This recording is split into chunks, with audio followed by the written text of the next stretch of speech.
नमस्कार, मैं डॉक्टर स्वप्निल भानुशाली और आज हम बात करेंगे एक ऐसे विषय के बारे में जो काफी दिनों से चर्चा में है और लोग इसके कारण भयभीत हो रहे हैं, थोड़े से टेंशन में आ रहे हैं और ना जाने इस नाम पर बहुत सी गलत अफवाहें, बहुत सी गलत फहमियां, बहुत सी गलत चीजें व्हाट्सएप यूनिवर्सिटी में फॉरवर्ड हो रही है।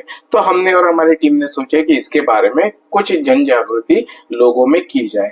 आज हम बात करेंगे जीबीएस या गिया-बेरी सिंड्रोम या गिलन-बेरी सिंड्रोम के बारे में, जो पूना में आउटब्रेक इसके केसेस देखने मिल रहे हैं। तो आज के हम इस वीडियो में देखेंगे कि इसकी कारण क्या है। तो इसका मुख्य कारण ये है कि ये एक बैक्टीरिया है कैम्फोबैक्टर जेजुनी नाम से। वो यूजुअली पानी, कंटेमिनेटेड पानी या कंटेमिनेटेड फूड, इसके कारण ये ट्रांसमिट होते रहता है। या मान लीजिए आपने कंटेमिनेटेड फूड कंज्यूम कर लिया जिसमें ये बैक्टीरिया है, तो ये बैक्टीरिया आपके शरीर में जाने के बाद में आपकी जो रोग प्रतिकार शक्ति है, जो इम्यूनिटी आपकी है, वो इस बैक्टीरिया को किल करने के लिए एक इम्यून रिस्पॉन्स आता है। और इस इम्यून रिस्पॉन्स के कारण कई बार हमारे शरीर की जो नसें होती है, नर्व्स जिसको कहते हैं, जो हमारे ये सारे कंट्रोल्स का काम करते रहती है, उनके ऊपर एक माइलिन शीथ रहता है, एक तरह का कवरिंग रहता है। वो कवरिंग पर इसका अटैक हमारी खुद की ही इम्यूनिटी करना शुरू करती है और इसके कारण क्या होता है कि हाथ पैर में झुंझुनाहट आना या एक तरह का पैरालिसिस काइंड कंडीशन आती है। जो पेशेंट है वो अपने हाथ पैर उठाने में असमर्थ होता है। तो बेसिकली ये नर्व का डिमाइलिनेशन होने के कारण ये इम्यून रिस्पॉन्स है, हमारी इम्यूनिटी ही हमारे नर्व्स को डैमेज करती है, इसके कारण ये पैरालिसिस होता है। तो सबको, जिन्होंने ये कंटेमिनेटेड फूड या पानी ले लिया, तो सबको जीबीएस होगा क्या? नहीं, हर एक को नहीं होगा। और ये जो जीवाणु या विषाणु है, इसके कारण पैरालिसिस नहीं होता है। ये सब समझ लेना बहुत जरूरी है, वरना लोग डर जाते हैं।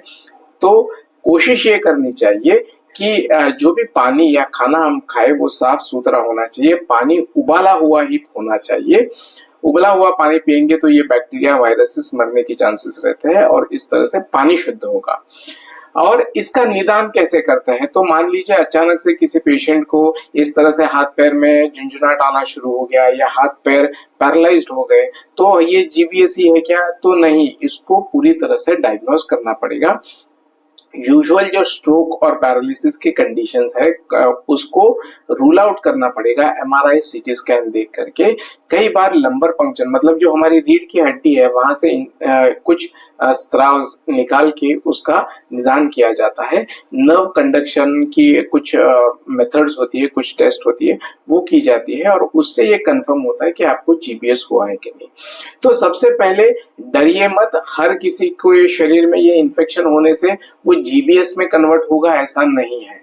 वो उसके होने के चांसेस बहुत कम रहते हैं और ये जो बीमारी है ये सेल्फ लिमिटिंग है, ये धीरे धीरे अपने आप से रिकवर भी होती है। लेकिन कई बार ये नर्व्स अगर हमारे श्वसन केंद्र यानी रेस्पिरेटरी मसल्स को अगर इम्पैक्ट करते हैं तो कई बार ये थोड़ी स्थिति चिंताजनक होती है। लेकिन एक तरह से कोविड की तरह ये एक दूसरे के साथ बैठने से या एक दूसरे से वार्तालाप करने से ये फैलती नहीं है। तो ये फैलने का कारण कंटेमिनेटेड फूड, कंटेमिनेटेड वाटर ही है। तो अगर आपने ये दो चीज का ध्यान रखा तो ये हवा में फैलने वाली बीमारी नहीं है, तो इसका डर रखने की कोई जरूरत नहीं है। आयुर्वेद इसके बारे में क्या बताता है? तो आयुर्वेद एक षडंगोदक नामक औषधि आपको किसी भी मेडिकल स्टोर में मिल जाएगी। षडंगोदक मतलब 6 प्रकार की कुछ वनस्पतियां होती है, वो अगर पानी में डालकर उबाल कर, ये पानी अगर जिस भाग में ये तकलीफ हो रही है वहां पर कंज्यूम किया जाए तो इससे काफी हद तक मिल सकती है।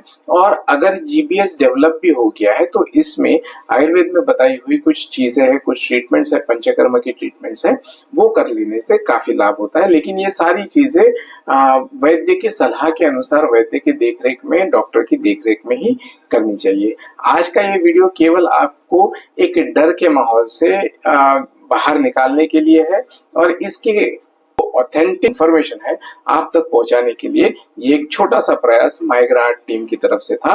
तो मैं आशा करता हूं कि आपको कुछ जानकारी जरूर इसके बारे में मिली होगी। आप आपका खाना साफ सुथरा रखिए और पानी जरूर उबाल कर पिए। तब तक के लिए धन्यवाद।